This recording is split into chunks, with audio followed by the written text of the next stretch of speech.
I want to show you guys my new wire, or not new wiring harness, my wiring harness redone from a guy in California named Carlos Zapien, if I said it right, but here it is.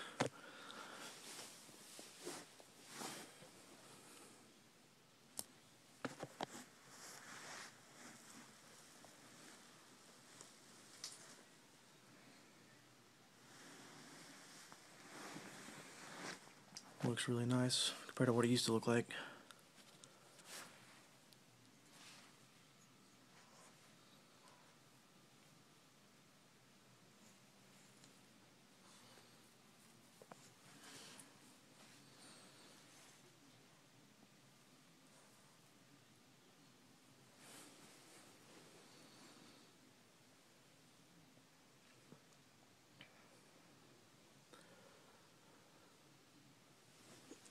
I figured it'd be a little cheaper to go with him than going with someone probably from RyeWire.com or something.